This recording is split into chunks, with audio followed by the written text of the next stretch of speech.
성령님 좋은 아침입니다. 이 시간 성령님을 초청합니다.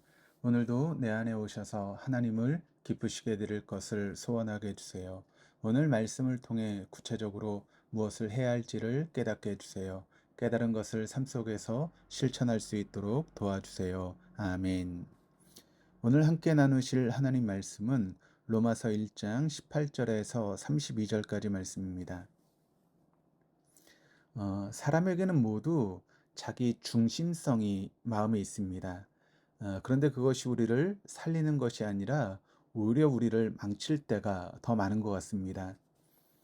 자기 중심성은 24절에 보면 정욕으로, 또 26절은 욕심으로, 또 28절은 상실한 마음으로 드러나곤 합니다. 스스로 알 수도 있고 모를 수도 있습니다. 알아도 모른 척하기 일쑤입니다. 남의 것은 잘 보이는데 내 것은 보이지 않을 때가 많습니다. 남의 것에는 손가락 자르기 쉬운데 자기 것에는 눈을 감고 보려고 하지 않습니다.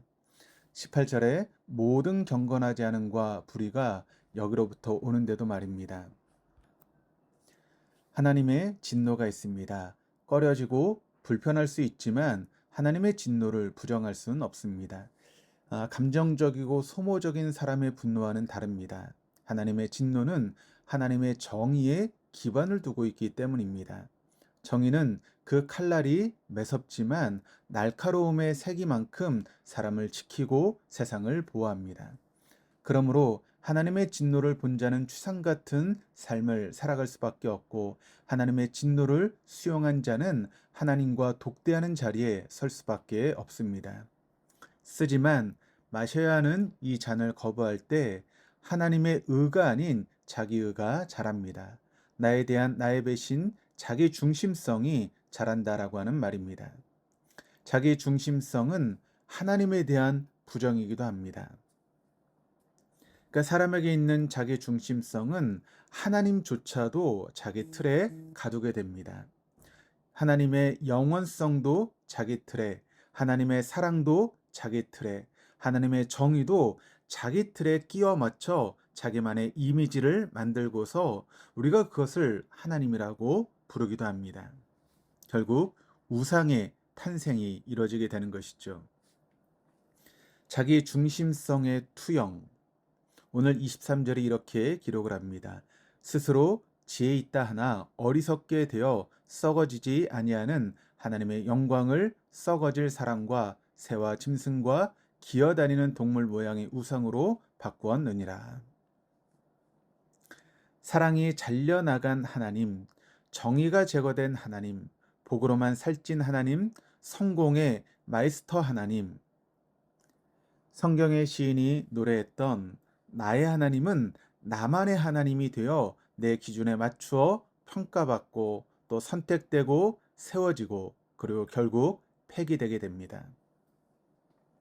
그의 영원하신 능력과 신성을 찬양하기보다 이용해 먹기 바쁜 세상이 되고 말았습니다. 우리가 일을 하다 보면 화날 때가 있습니다. 큰 소리치며 다투기도 하고 위협적인 모습으로 다가서기도 합니다.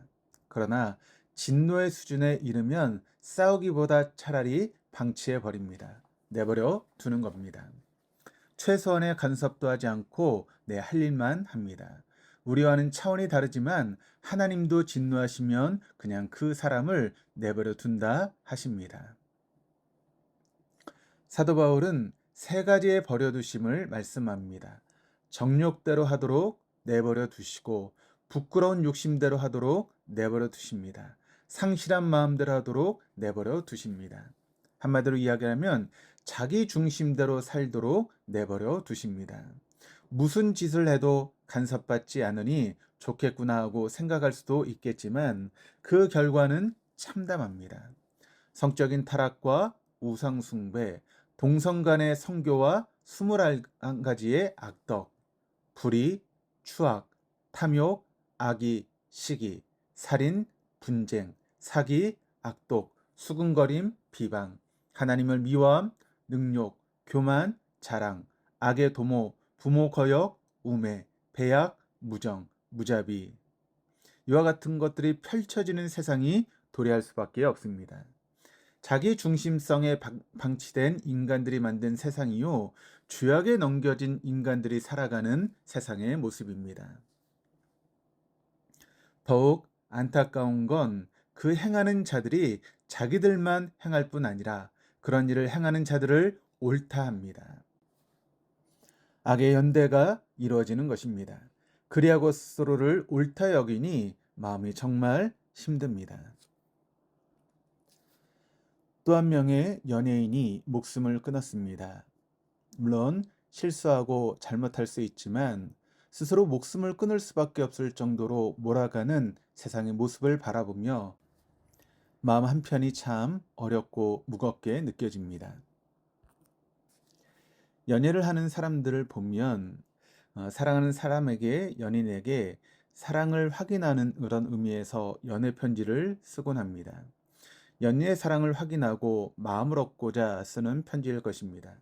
그런데 상대방에 대한 배려 없이 자기 멋대로 편지를 쓰고서 사랑이라고 말한다면 그 편지를 받는 사람의 마음이 어떠리라고 생각하십니까? 그런 연애 편지는 의미도 없을 뿐만 아니라 오히려 상대에게 상처만 주는 것입니다. 하나님을 하나님으로 사랑하지 않으면 하나님을 알 수 없습니다. 자기 중심성에 갇혀 나만의 하나님이라는 이미지를 세워놓고 사랑을 한들, 또 사랑을 구한들, 그 사랑은 자기에 지나지 않습니다. 결국 우상숭배는 자기의 다른 이름일 뿐입니다. 자기 중심성에 근거한 자기애가 우상을 하나님으로 세워 진리를 거짓으로, 피조물을 조물주로 바꿔 놓는 것입니다. 사랑은 함께 부르는 노래입니다. 하나님의 노래는 홀로 부르는 노래가 아닙니다. 하나님은 우리의 노래를 듣기 원하십니다. 거짓이 아닌 진실한 마음으로 하나님의 노래를 들어보십시오. 그리고 나의 노래를 불러보십시오. 그리하면 나의 노래와 함께 하시는 하나님의 노래가 들릴 것입니다.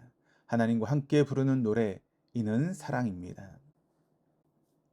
이 하나님의 사랑과 함께 할 수 있는 복된 하루 되어줄 수 있기를 주님의 이름으로 축원합니다. 기도하시겠습니다. 하나님, 내 자신에 갇혀 내 멋대로 하나님을 사랑했습니다. 나만의 하나님이라고 하는 이미지를 세워놓고 사랑이란 이름으로 하나님을 구했습니다. 사실 하나님을 부정하고 자기 중심성만을 긍정하며 산 꼴이었습니다. 하나님의 진노를 이해할 수 없었습니다. 이제야 구합니다. 하나님의 노래를 먼저 들을 수 있게 하여 주옵소서. 그리하여 나를 사랑하시는 하나님의 노래 결을 따라 내 마음을 노래하게 하옵소서. 그것이 아픔이라 할지라도 멈추지 않게 하여 주옵소서. 하나님의 노래가 될 우리를 꿈꿀 수 있는 우리 모두가 되어줄 수 있도록 인도하여 주옵소서. 감사드리며 예수 그리스도 이름으로 기도드립니다. 아멘.